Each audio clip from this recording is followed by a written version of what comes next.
The Locked On Podcast Network presents the Big 6 in 60.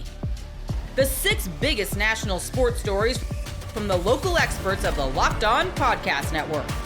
Get the real story, why it matters, what's next, who wins the big game, and more, all in 60 minutes. The Big 6 in 60 starts now with the biggest story in sports. I mean, we're back? You are Locked On Cardinals, your daily Arizona Cardinals podcast. Well, this is different. Cardinals get a dub, and like a convincing one, on the road against bad defense. But the defense held up. And is the only difference that it was the Cowboys defense? Is that the only difference? Cardinals win 27-17. They don't score in the fourth, but they're up 27-10 going into the fourth. They allowed 10 points to the second best offense in the NFL. 10 points, and the blocked punt you don't get credit for. 10 points. Jacoby Brissett looked good. Marv looked good. Trey looked good. The defense looked great. The offensive line looked atrocious. So in for some more people to come in. Thanks for hanging out. We've gone about 15 minutes here, and then immediately going into the squad show right after with Jamil Douglas, Ben Garcia, and myself, where we'll do the full hour. Yeah, I want to do a science experiment really quickly. Drop a 1 in the chat if you think the Cardinals are back. Drop a 2 in the chat if you think that this was just a positive blip for the rest of the season. Curious. I'm not raining on anybody's parade, urinating in anybody's Cheerios. 1 for they're back. 2 for, probably a little bit too little too late. Here's the thing, man. 1.5. Vincy Rascal. Here's the thing. Is Kyler Murray shouldn't be quarterback for the rest of the year.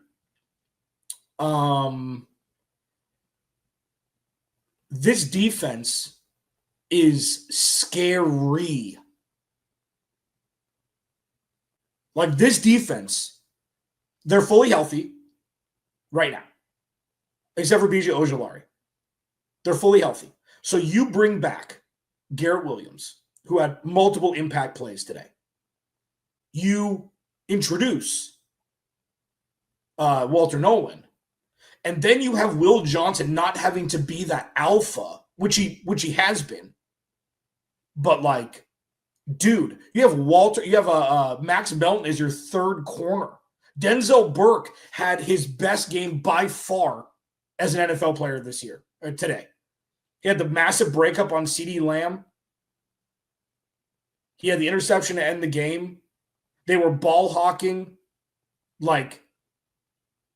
This was the most enjoyable 60 minutes of football by far this year. And if you look at it, truly, so this isn't great for the Monty Austin-Ford haters.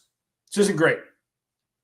Every single Jordan Birch played, but aside from him, every single draft pick from the 2025 draft made a massive impact play today.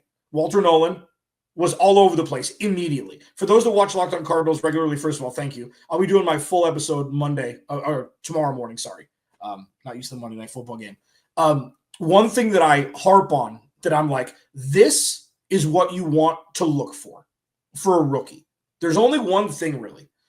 Are there ever any oh no moments where it's oh no, they're not ready to be on an NFL field yet? Walter Nolan and Will Johnson didn't have any of those moments. I'm sure Walter Nolan will get bodied by a veteran left tackle at some point this year, okay? He had a tackle for loss, within the first few snaps of the game. He had a batted ball. He had a sack. If he's that elixir that can unlock the interior defensive line, I mean, he was so just, like, right away. He was great. And I know it's small sample size. Like, I get it all. I understand. But it wasn't the opposite. No oh my God moments. You have him. Will Johnson has looked fantastic all year for the most part. Cody Simon had this forced the fumble on the last fumble. Denzel Burke had that huge pass breakup, and the interception, and Keaton Crawford didn't play as much. But like the majority of the players that were drafted in 2025 made an impact tonight. So you got to be happy about that. You could see, I've never seen more emotion from Jonathan Gannon after Amari DeMarcado. Careful. After Amari DeMarcado got the first down and slid inbounds, going crazy on the sidelines. Everybody knew how big of a game this was. Everybody knew that if there was going to be any sort of momentum gained for this year with any sort of relevancy attached to it, they were going to have to win tonight. I think it's pretty clear, pretty obvious. But the way it happened, how they dominated the second best offense in the NFL this year, and how Jacoby Brissett just has this offense. Marv, 7 for 96 and a touchdown. You saw what made him special when he made DaRon Bland fall like he was in Toy Story. Like, you see Marv now as what Marv was expecting to be, or was expected to be last year. It doesn't matter when it happens, really. It matters that it does. And he's there now. And he's getting opportunities, and he's open, and he's catching the ball with two hands and not having it just hit his chest. We're starting to see the real Marvin Harrison Jr. Trey McBride got in the end zone again. Great route. Like, we could be looking at, and I'm not saying, please, I'm not saying that we're looking at a Travis Kelce, Tyreek Hill situation. I'm not saying that. But I'm saying the trajectory is there to get in the arena. Maybe get in the same section, but not sitting next to. They just need somebody that can deliver the ball across the middle. We saw Michael Wilson with that 50-yard chunk gain. Jacoby Brissett just stepped into that and threw it like a man. Like, holy. I'm going to talk about some not so great in the next segment, which is, for those, again, who have watched Locked On Cardinals for a long time, I used to say, if you can't protect Kyler Murray, none of this is going to work. They're lucky Jacoby Brissett is a tree trunk and can take hits. Because this offensive line is not cutting it. It's crazy that, and I'm proud of everybody in here, one side of everybody in here, that's not polarizing, who has not made excuses just because the Cardinals have had injuries. I have not. I've seen people who have. I don't care about that. The Cardinals defense now, fully healthy, yikes. And I know that they've got the biggest test against the best offense in football next week. But look at what happens when you have guys in the secondary like Garrett Williams, and now you can move Will Johnson into more of a comfortable role. Then all you have to do is cover for a half a second longer, and the pass rush can get home. The only thing that I wasn't super stoked about with the defense, and I'm not sure as to why, because Dak was able to do it a couple times, was they didn't spy him at all. So the edge rushers are almost getting home. He's stepping up to the wide blue yonder with nobody in front of him able to scamper. That's the only thing that I really understand. But by and large, I mean, sweet mother, they look good. And I'm not getting too excited. I'm not getting in over my skis here. If you watch that game and you can't still believe in what's going on here, you just don't want to. Their trek to the end is murderer's row. It's murderer's row. Okay?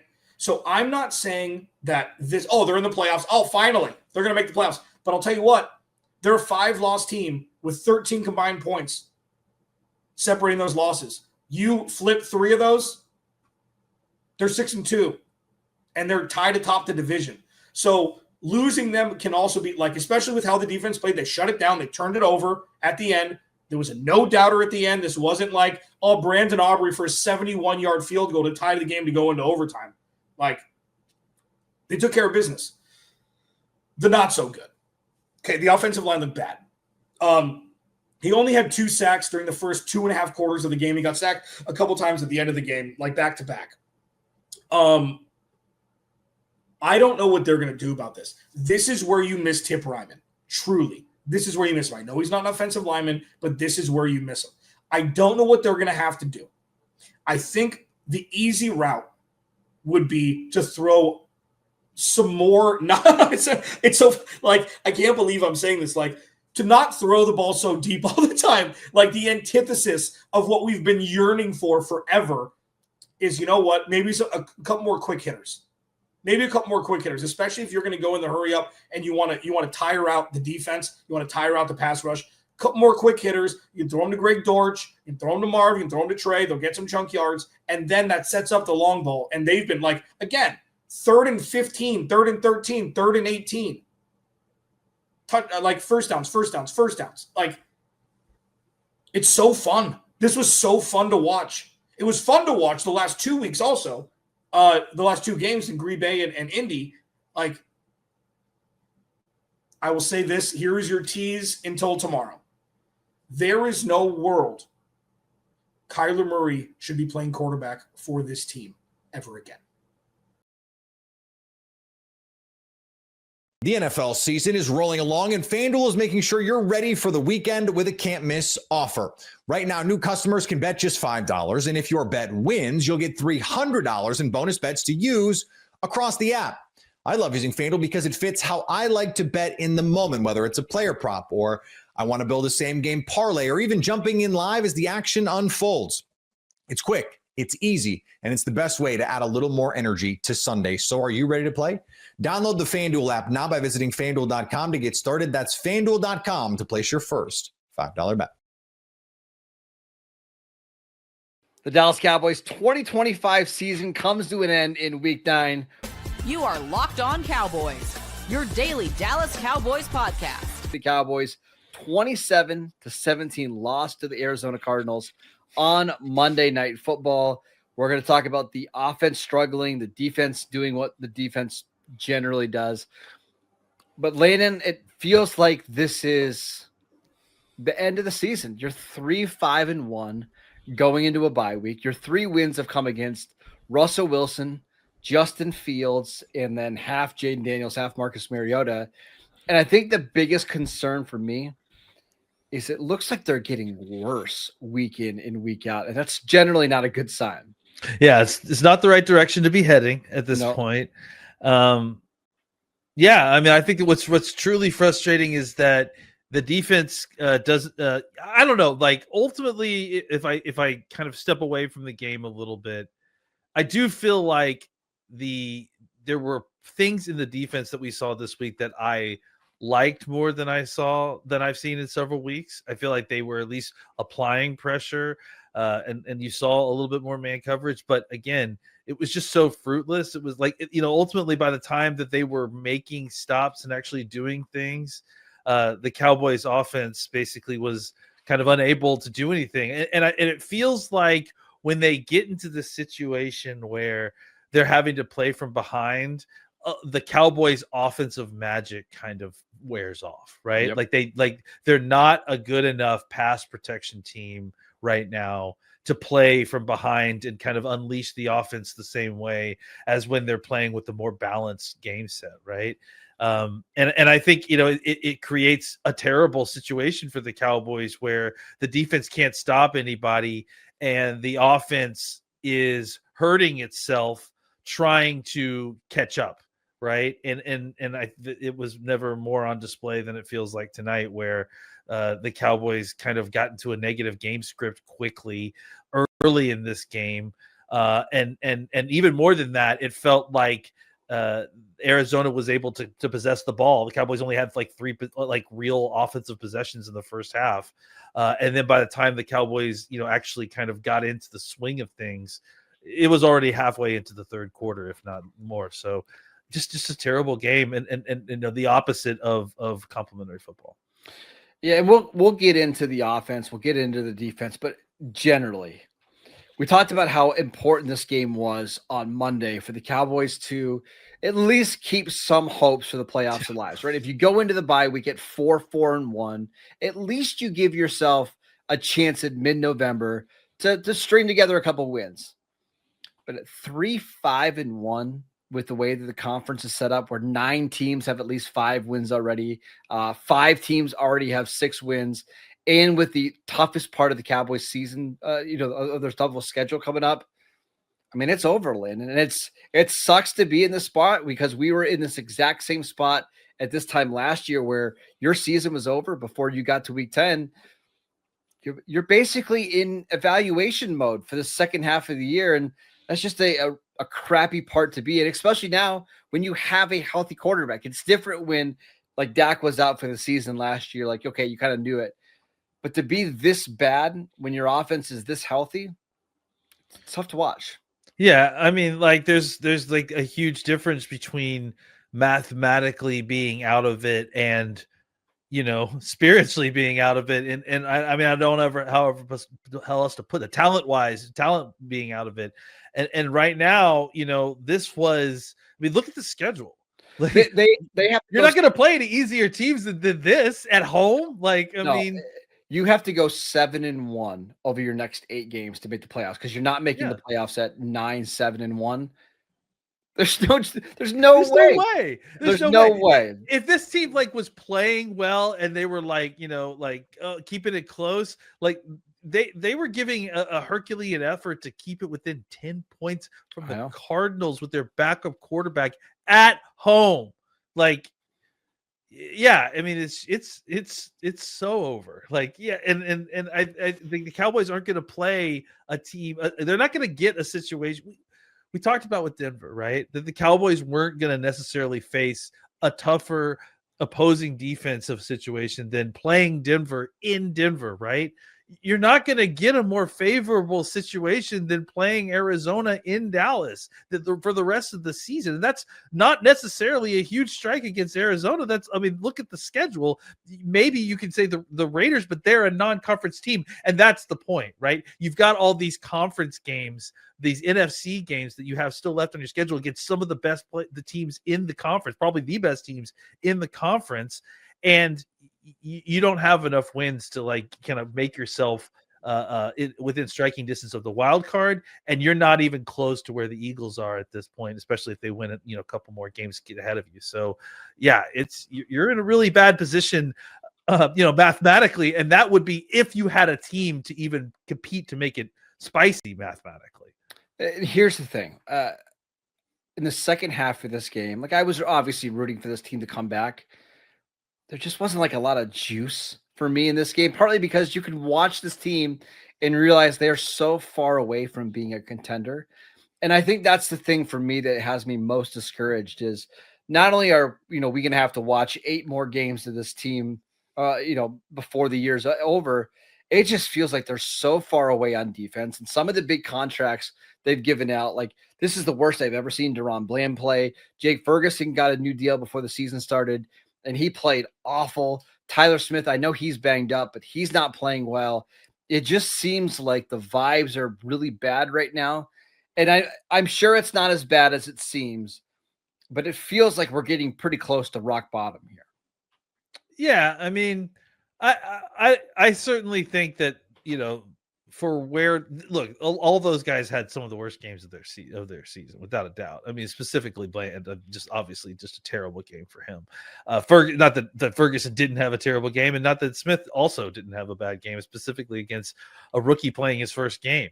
I just think that I have faith in in those guys long term, and I understand why the contracts were signed.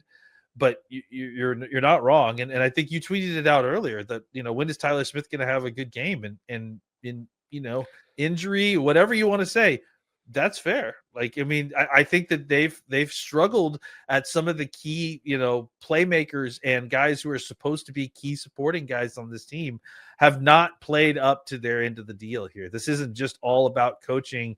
and it's about execution and not just about the young players. It's about the veteran guys who are paid on this team too, not living up to their end of the deal. So, yeah, it's been frustrating. Real quick on the offense. I mean, this is just I thought last week was their worst offensive performance. This was somehow worse. Like, you go on the first drive, you move the ball up and down the field. To not get any points out of that drive was frustrating. And then you have a quick 3 and out. The pass protection was awful all day. Some of the play calling, like late in this game, you had a chance to cut the lead down to 10, and Brian Schottenheimer's calling 2nd and 10 runs that are draining the clock. And then you're throwing screens on 4th down. Like, it just feels like this offense over the last couple of weeks has been so different from what we saw in the first half of the season. And what I don't understand is, Landon, the offensive line has had a bunch of injuries, right? This offensive line was playing better when it was TJ Bass and Brock Hoffman and Akeem Adeniji at left guard. Like, I don't know what's happened to this unit. Yeah, I mean, I think again, I think it was similar then too. Honestly, is that when this team, it's just that this game it happened earlier, right? Where I think when this team gets into a situation where they're forced to throw the football, they're forced out of a balanced game script. They struggle to consistently protect the quarterback. And I think when they are grounding these guys in the run game a little bit, having the pass is a kind of a change of pace, almost like as a counterpunch. It really throws the pass rush off guard, and it kind of helps them handle that situation. It's just consistently we've seen anytime there's a 3rd and long situation, they can't hold up in a straight up, like 5-man protection against a good pass rush. It's just watching this game compared to the Green Bay game when you didn't have CeeDee Lamb and you were without 4 starting offensive linemen at one point. It's shocking how much has changed in the last month. I don't know. I honestly don't know what's happening, and I think that's what's so concerning for me. The Arizona Wildcats shocked the defending champions, the Florida Gators, to start the season. You are Locked On Wildcats, your daily podcast on the Arizona Wildcats. Let's dive right in. Arizona won 93-87. Unless you're living under a rock, you know that.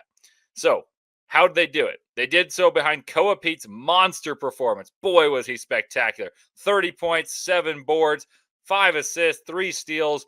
Did it all at the biggest moments. He was the best player on the court on a court full of national champions. That is a career night against anyone. But against Alex Condon as the primary defender, who was just voted as the first-team All-American preseason, that is just a sign of what's to come for Koa Pete. That's not just a one-off. It's a declaration of he's that dude, and I thought he'd average 16-7 and would be the best player in Arizona on a top 10 team. And I likened him to Cooper Flagg as a mismatched power forward, creating advantages and creating for his teammates to generate the best offense for the team.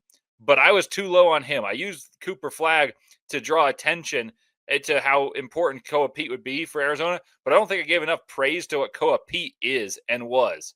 Like, I've known about Koa Pete, and I've known how good he is for half a decade, maybe more, because his older brother played on Stanford, and I grew up a diehard Stanford football fan.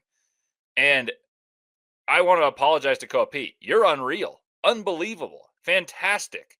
Like, that was one of the best freshman debuts I've ever seen, regardless of game. And, oh, yeah, it was against the defending national champions. Additionally, Jaden Bradley was amazing. Scored 27 points, a lot in a row in crucial moments to pull away from the Gators after they tied it up at 67 apiece and things looked a little tenuous. But what I really want to talk about is the resilience.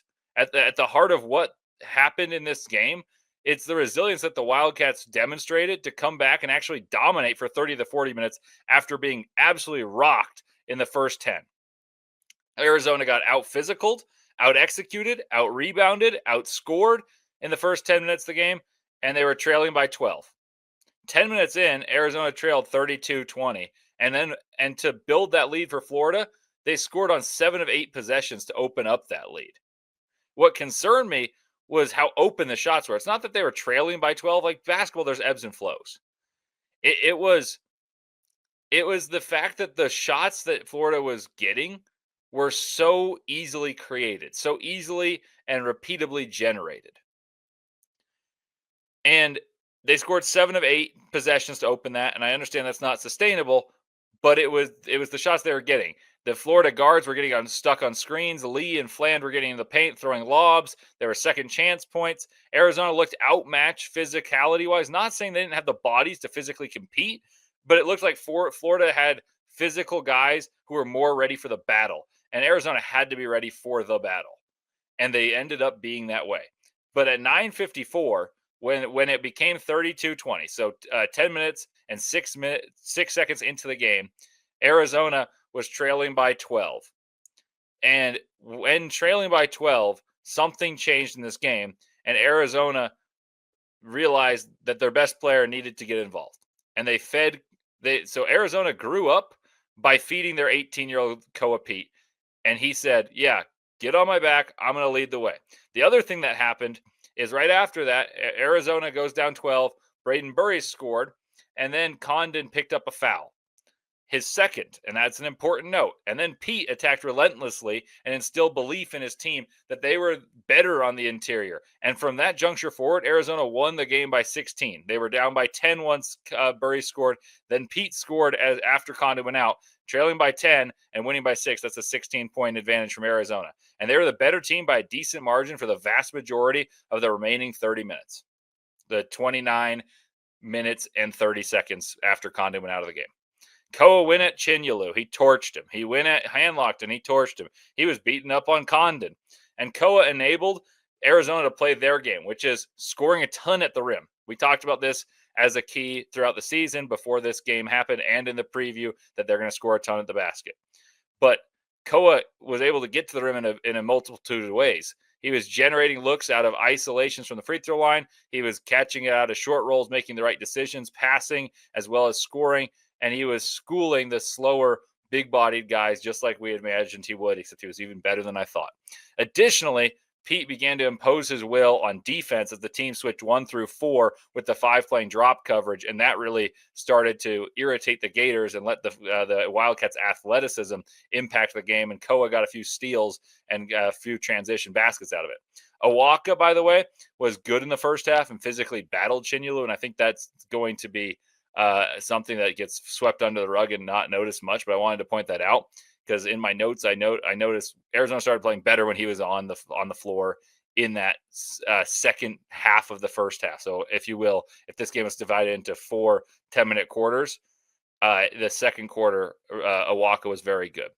And he even helped Arizona catch up and lead at the half in rebounding. And that is really important. That was the catalyst for Arizona winning. The attitude and confidence that Pete showed, the chutzpah he had, and he demonstrated when they needed it most, was vital. And I believe really is going to set the tone for the entire season. That's what excites me the most about Arizona. There was a similar juncture in the second half where I felt Arizona went away from Pete and Florida caught up. They played Thomas Houck at the 4 and started building some momentum. And then Jaden Bradley, whom I blamed a little bit for the lull in scoring when they went away from Koa Pete, but then he rebounded by scoring 10 straight for Arizona by doing what he does best. That's going downhill and putting pressure on the rim, getting to his right hand. And he did that time and time again. He and Pete combined for 57, and they'll be formidable all season long. I told you guys I think they're the best 2 players before the season. That's nothing crazy. I didn't reveal anything new there, but this type of performance reveals a lot. Arizona for 30 minutes was better than the defending champs because they had a more clear identity of who they are. And they had a more clear identity of who they are this year than the defending champs did this year because their core is vastly different. I said that on the crossover with Brandon Olson. Arizona knows what they do. They score on the interior. They're going to play fast, and they're going to rely heavily on 2-pointers. You've heard my take on Arizona being a top 10 offense, a top 20 pace team, a top 10 rebounding team. I've said this numerous times with Ryan Hammer. I said it with Brandon Olson. I've said it with Jonathan Shields. All my guests have heard that. Also, I've said it to you guys at home. It seems very, very likely now, having seen the Cats play. Like, I feel absolutely confident in those takes. But what I didn't talk about enough is they scored 50 points in the paint, and out of the 93 points, all but 37 were scored from 2. And 31 of those were free throws. So we'll talk about a little bit of that too. But that's 60% of the points from 2. And if you can do that versus Florida and their size, that means you can score efficiently against anyone because 2-pointers are repeatable. That's another reason I'm extremely bullish. That and a few other reasons are why I'm so bullish, not only about this game, about the interior scoring, But why I'm so bullish on Arizona's season and their chances going forward to make a serious run at a national title. The NFL season is rolling along, and FanDuel is making sure you're ready for the weekend with a can't-miss offer. Right now, new customers can bet just $5, and if your bet wins, you'll get $300 in bonus bets to use across the app. I love using FanDuel because it fits how I like to bet in the moment, whether it's a player prop or I want to build a same-game parlay or even jumping in live as the action unfolds. It's quick, it's easy, and it's the best way to add a little more energy to Sunday. So are you ready to play? Download the FanDuel app now by visiting FanDuel.com to get started. That's FanDuel.com to place your first $5 bet. Giannis called game. You are Locked On Bucks, your daily Milwaukee Bucks podcast. The Milwaukee Bucks moved to 5-2 after a 117-115 win over the now 1-6 Indiana Pacers. It did not matter that the Pacers were shorthanded in this game because this game still felt how Pacers and Bucks games have felt over the last 2 seasons. Chippy and a lot of drama. Now, the game might have been closer than some would have wanted given who was available for the Pacers, and we will talk about that in some early trends we've been seeing from the Bucks, but we got to talk about as well the Miles Turner return. But before we get to that, got to start at the end because we had a game winner in this game. Giannis came through with the fading mid-range from the free throw line, spinning fade away for the win here. And it's a lot of guys doing special things early in this season. And a lot of those guys I'm going to expect to continue to do special things. So I feel like it's on us, Frank and Justin, to make sure we continue to highlight Giannis and what he's doing. Came into the game leading the league in points. He was 4th in rebounds. And tonight, 33 points, 13 rebounds, 5 assists, 2 steals in 33 minutes. And that includes, again, that game-winning spinning fadeaway that he hit from the free throw line. Like, Giannis knew what the situation was, one shot into the game, and he wanted it, and he delivered in this one. Yeah, I mean, the last time he was on this floor, he had a chance in a tie game to win it at the buzzer in Game 5 of regulation last year in the playoffs and missed that shot. And I'm going to go ahead and say, like, Giannis probably didn't forget that. And, you know, I think it's interesting in terms of, like, the shot selection here, right? Coming into this game, or right before that shot, Giannis was 2 out of 13 on mid-range shots, which for the season, which was such a strength last year, an area of his kind of evolving, I think, maturity as a scorer. He really hasn't taken many mid-rangers. He has not found any sort of rhythm shooting mid-rangers, and it really hasn't mattered so far because he is getting to the rim at a higher rate than he ever has in his career, essentially. He's also now 6 of 10 on threes after hitting another 1 for 2 tonight. So, you know, try to square those things. I don't know exactly how, but yeah, I mean, as soon as he got the ball in my head, I'm thinking he wants to hit a mid-range shot. He's going to take a mid-range shot. He's not going to drive to the basket. And part of me is kind of like, well, that feels like kind of a, you know, Kobe move, like a glamour hunting move, right? Because we know Giannis, I think, loves to prove people wrong when they say that he doesn't have, you know, these types of shots in his game. He showed it all last year that he does. But it's a question of, like, would he be better off attacking the paint, right? Yeah. And I think the one argument, like, is, you know, in a tie game especially, right? If you're losing, you want to take an earlier shot. You want to give yourself a chance at an offensive rebound or even to foul and have another chance. In a tie game, I think what he was doing in a lot of ways makes sense because it's basically like, I'm getting the last shot and there's not going to be any chance to beat us, basically. And the easiest way to do that is by running the clock down and, you know, quote unquote, settling for a mid-range shot. Because if you drive, you know, again, like if the defense walls you off, then you have to kick out, then, you know, you're playing hot potato and is that guy open? And now he's got to try to force up a 3 and it may not even get off. So I think there's certainly an argument for doing that, even though obviously that has not been the strength of Giannis's game so far this season. But man, Camille, we got to say that was a beautiful looking shot. It really was. It really was. And from just a, you know, dramatic perspective, to beat the Pacers that way with a shot that, of course, like everyone would say, like, oh yeah, like you'll take that shot, right? you know that was an extra sweet one for Giannis. It's his first buzzer beater, since he hit a similar style shot against the Knicks, kind of backing down, in New York, whenever that was. Was that like 2018 or something like that? Yeah, 2017, I think. 2017, 18, yeah. So it's sweet. I mean, it doesn't get much sweeter than hitting, a buzzer beater and a jump shot, no less, from Giannis. He's had other kind of game winners, but they haven't come at the buzzer. So this was a sweet way to end it. That said, and we can get into this in the next segment, not a game that you wanted to have come down to a possession. It felt more like a relief than something that you could just feel awesome about.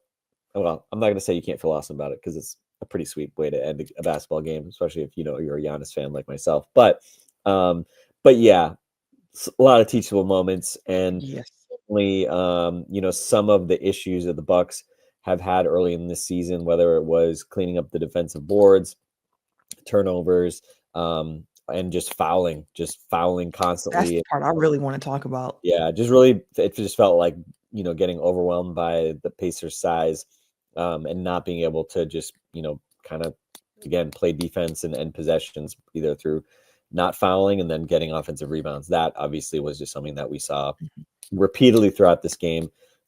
Bucks shot the hell out of the ball compared to the Pacers, but it was all those second chances and all those fouls that, made this a slog. And that was a big part of why they lost in disappointing fashion in the last one possession game they played on Saturday when they lost to the Kings. So yeah, we are definitely seeing what the Achilles heel of this team is right now. Yeah, seeing some early season trends from the Bucks, and a couple of them are concerning, as you've pointed to, and I definitely do want to talk about that. One more thought on the Giannis game winner.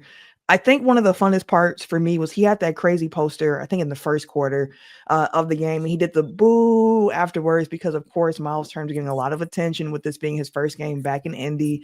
And then he hits the game winner. And at first, it's very stoic on Giannis's face. Like, he's just kind of walking back. You see his teammates celebrating around him. And then after he shushes the crowd, and then you see him doing the boos again, which I love because you don't really see like this wrestling terms like heel Giannis, where he gets to really lean into a crowd disliking him and really play up to that. And whenever he hits the floor in Indiana, like, you don't have any concerns about how that crowd's going to feel about him, how he feels about the city, how these two teams feel about each other. Again, a chippy game. So to see Giannis be able to have this moment too, where he got to be the heel a little bit, and really send the whole fan base home a little disappointed, because I know they were right there. That's a game that Indy, I'm sure, feels like it was right there for them to take. So there is some satisfaction that does come in with that, given how the last 2 years have gone to playoffs for the team. The NFL season is rolling along, and FanDuel is making sure you're ready for the weekend with a can't-miss offer. Right now, new customers can bet just $5, and if your bet wins, you'll get $300 in bonus bets to use across the app. I love using FanDuel because it fits how I like to bet in the moment, whether it's a player prop or I want to build a same-game parlay, or even jumping in live as the action unfolds. It's quick, it's easy, and it's the best way to add a little more energy to Sunday. So are you ready to play? Download the FanDuel app now by visiting FanDuel.com to get started. That's FanDuel.com to place your first $5 bet. Dylan Raiola is out. How does the big news change what remains in this football season for Nebraska?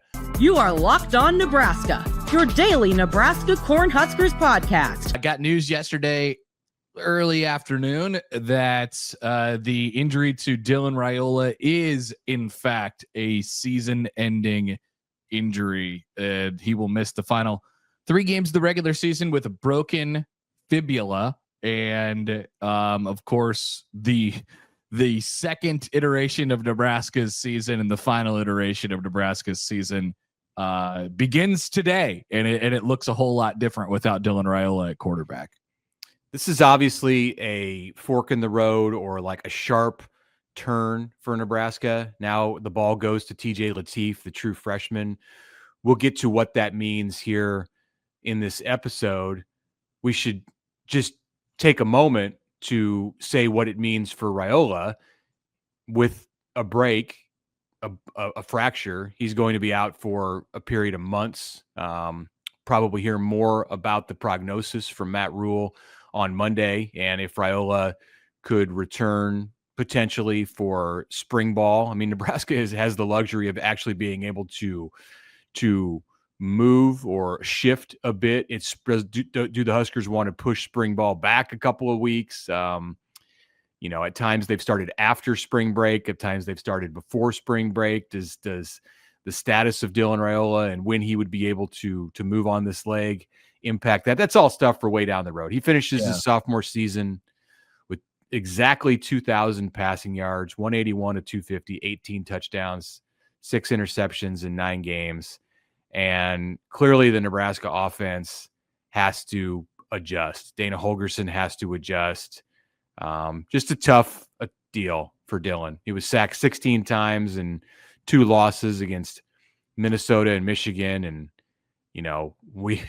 I think we sat here and said a dozen times, if this continues, he's going to get hurt. It's really difficult to withstand that kind of heat throughout a season. And of late, Nebraska's done a better job protecting him. Sacked just once in 2+ quarters of play on Saturday against USC, and the one did him in. So that's it for Dylan Raiola, the former 5-star, as a sophomore. He'll be back, of course, as a junior, but now the ball and the story shifts to a true freshman, TJ Lateef. Well, yeah, I mean, I think for Dylan, everything's sort of on the table. But I don't think that my guess would be, that we're not in any sort of danger of him not being there for spring ball. I don't think that we're looking at that sort of significance of an injury at this point. Like the way it seemed, I guess, on Saturday night, but I guess it didn't seem like he had a broken fibula either. So, right. That'd be about 5 months away. So you're right. I mean, that's a bone break should certainly heal at that point. I mean, you just don't know if he's got any other kind of damage to the ankle.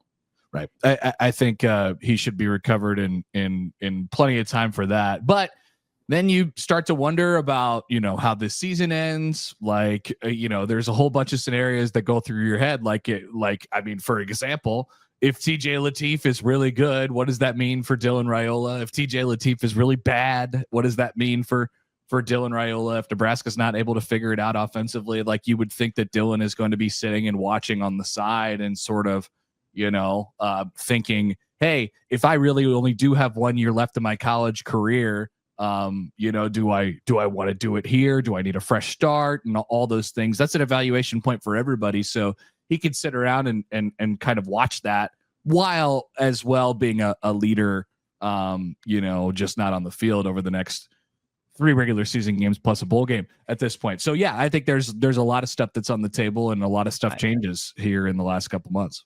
I think it's only fair with Dylan at this point to continue this conversation with the belief that the only option, or that the far and away most likely option for him, is that he is back as the starting quarterback at Nebraska as a junior. He has done everything above and beyond in this season to take ownership in this program, be a leader in this program, be the guy who is instrumental in taking Nebraska to the next level. And that business remains unfinished now with this injury 3/4 of the way through his sophomore season. So, everything is a question. There are always questions about every player in this era that we live in college football. But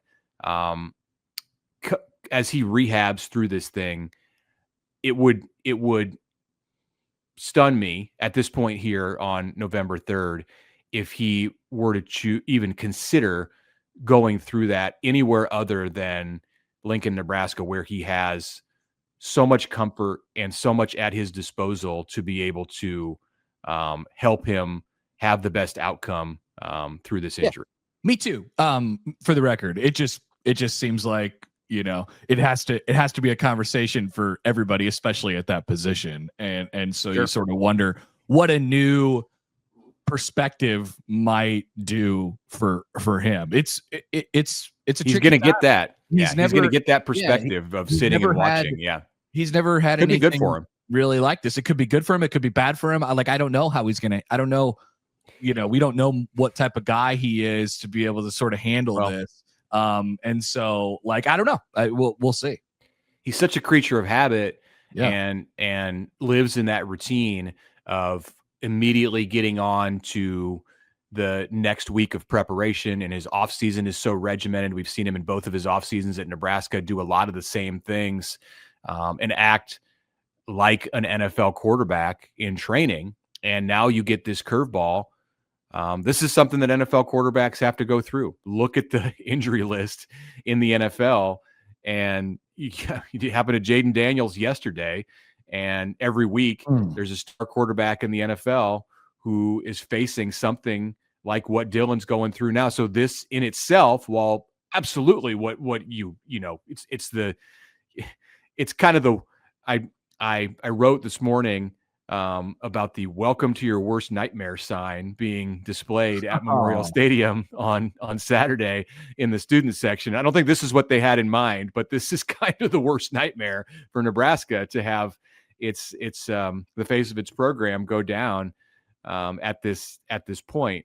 Yeah, I mean, Dylan can now have this experience of rehabbing and knowing how to deal with a difficult, unexpected situation before he goes off on the next journey of his football career, which presumably will come a little over a year from now. If all goes well through this rehab and he has the junior season that he hopes to have and that he set himself up to have with this year, which was an improvement over his freshman year, then in 2027, he's going to be preparing for the NFL draft, and this best case scenario, shining a silver, looking at it from a silver lining point of view, this will help him prepare for both his junior year and his NFL career and beyond. The Dylan part is super interesting, but there's a lot of questions or thoughts in there that can't really be addressed until, at the very least, he returns to practice, and then probably he returns to a game, which is to start next year. But there's a lot of things that and we're going to spend a lot of time in this podcast just asking questions. I think there is a very interesting inflection point, obviously, in the career of TJ Lateef right now. That is about to happen over the next 3 games. There is a very interesting inflection point, I think, for Dana Holgorsen and how he designs an offense, and what does that do to him, and the options sort of become a little bit more concise and limited. Is that a good thing for the offense? Is that a bad thing for the offense? And then Matt Rule, they got to finish this season with a couple wins here. They can do it. Yeah. The season is not lost. Yeah. Yes. Yeah. Let's start quickly with Lateef.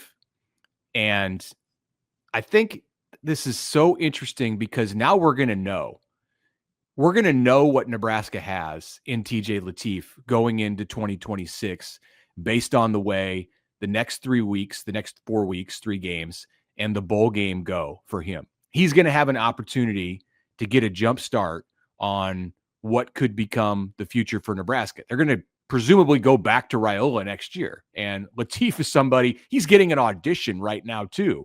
Let's not gloss over that.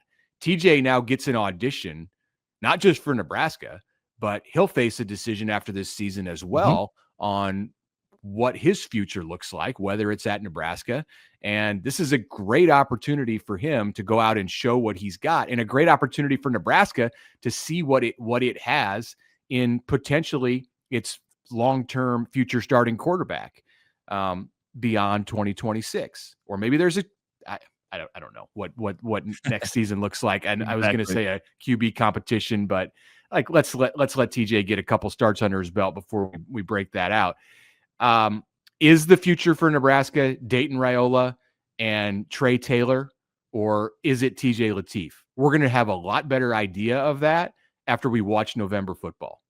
Yeah, I mean, at least you'll have, like you said. I mean, we had spent a lot of time, or some corners of the internet and the Nebraska fan base spent a lot of time this season asking about TJ Lateef and what he was up to and how can we get this guy in the game. And there's a certain element to the backup quarterback where until you really like him, or you really like the idea of him because you've had the little appetizer. He played even played well in the Houston Christian and the Akron games. So now we get the full meal. Like if you're the chef at the restaurant, you gotta really show it all. And who knows what people will think about him over the next, after the next 3 games of the regular season and then potentially a bowl game. I mean, yeah. And for the record, like I do think, like you said, Mitch, before, I think Nebraska's capable of winning, and I think he's capable of putting Nebraska in the right position to do so. And we'll see what changes this week with a week of prep, and he's the starter. And but it's a steep learning curve. Usually, when a freshman takes over, they take over and they play early in the season against non-conference opponents, and the weather is nice and there's not a whole lot of pressure there. When quarterbacks are making their first couple starts, well, he's going to make his first start in the Rose Bowl on the road in a game that Nebraska's got to win. So that's a little different. Well, the weather will be nice and he'll be at home. He'll feel comfortable. I would think The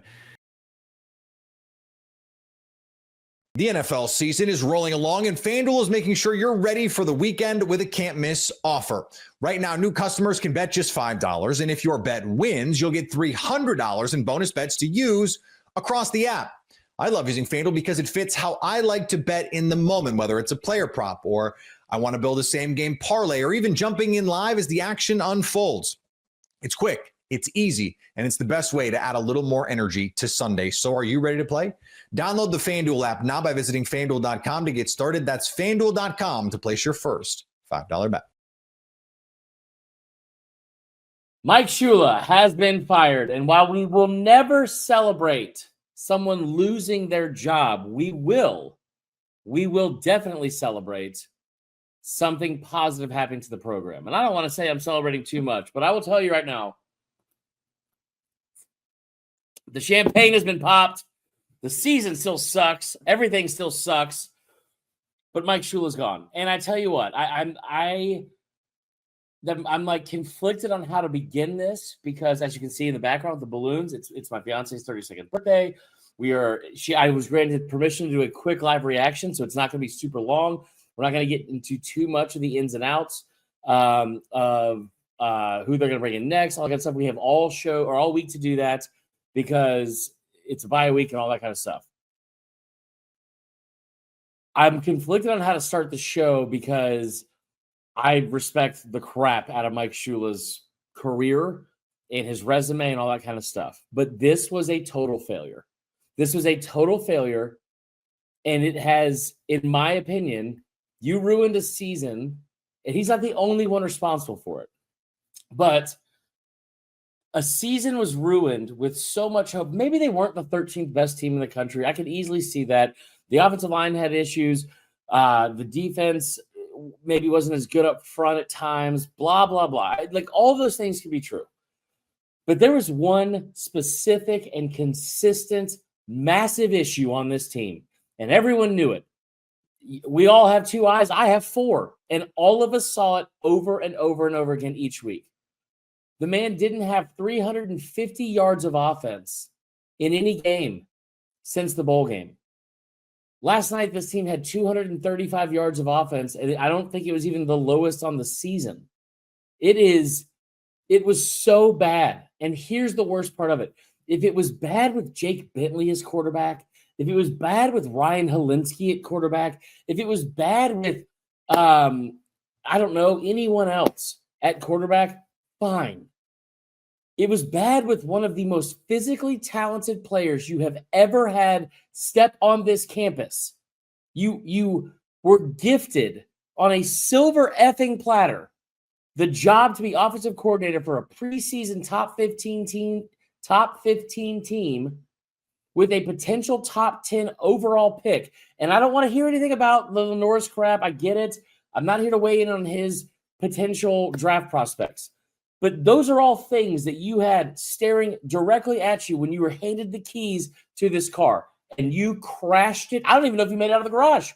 I don't even know if you opened the garage door before you crashed this car that was given to you. It was so bad, so often all year long, and it's over. It's over, and it's the right thing to do, and I will credit Shane Beamer over and over and over again for this.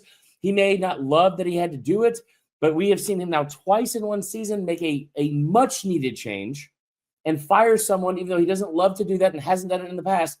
In season, it was the right thing to do. Bravo. Bravo. That's what big-time football is in this state. The season's over. There's still nothing to play for. You have to win out to get to a bowl. No part of me thinks they're going to go to College Station and win that game. But you know what? No, you know what I do have now? You know what I do have now going into the final part of the season? Because I think they beat Coastal. I think they beat Clemson. I have this awful thing that I have not. It's not awful. I have this thing that I haven't had since week 2 of the season, and it's hope. And it's like this assumption that we're going to go out and see all these talented players on your team go out and do the things that they're talented enough to do, because we don't have someone running on 4th and 1, the most east-west bullcrap, like with a backup running back imaginable, to try and gain 1 yard. It's over. It's over. It's over. Thank God. Thank God. No, Jacob, it's real. It's very real. As reported by 247 Sports right now, South Carolina is moving on from Mike Shula. Mike Shula is done calling plays, according to Tony Morrell of the Big Spur. The news came less than 24 hours after the 30-14 loss to Ole Miss. Here's the thing. It's you cannot give him that much credit. It should have been done. I don't even disagree with that. But at least it effing happened, man. At least it happened. I could not imagine having to watch another week of that. And like early Christmas. And that's like, there's still a very real part of me that's very frustrated. Like I'm still so frustrated because it's like, I feel like you look back, you're going to look back at this season now. And now we are in this scenario. Oh my God. I think Hugh Freeze is also getting fired. What, the best day ever in this household? My Auburn grad fiance, and now this? This is incredible. I used to pray for times like this. Okay, so here's a great question, and here's the thing. Like I said at the start of this, these are all very valid questions. We'll dive into this all week. It's not going to be today. Just a full-on understanding what today's show is going to be.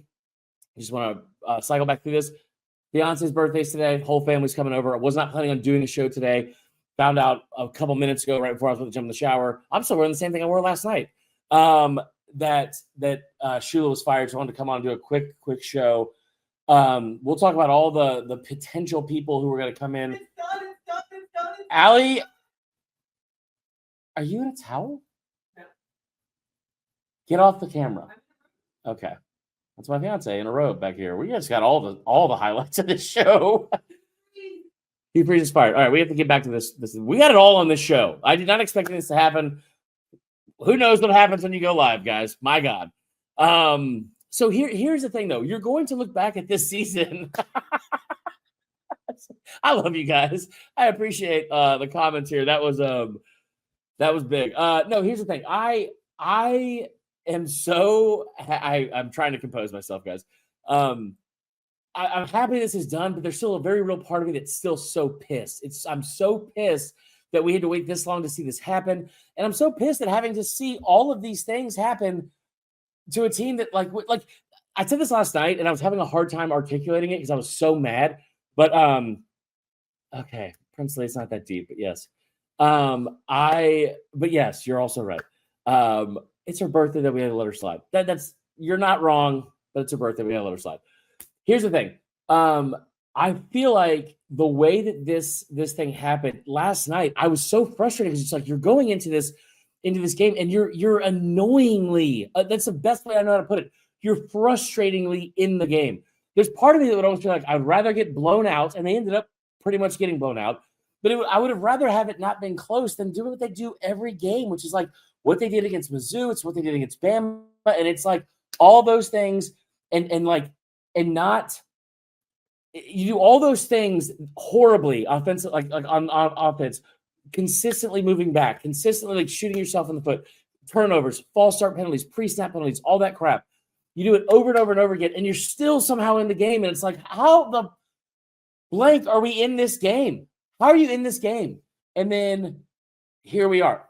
This is the best point that I will. I hear you. I hear you. The SEC is wild this year.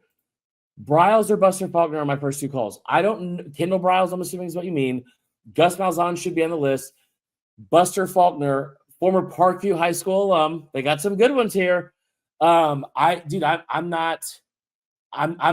board with all that. I don't think that he is going to leave Tech for another OC job, but I would offer him $2 million and make him say no, because he's already one of the best signal callers in the game. The other thing too is you have to figure out what you want to do identity wise on offense, because like now I'm just like pissed all over again. It's like, dude, how many of these OCs that we're going to see come in? Gus Malzahn, the other stuff with what we think about with sorry, I'm hyped up. The other stuff with Buster Faulkner, like what this offense could have effing been with Lenore Sellers and company if they were already in place. And that part sucks. Like that part sucks.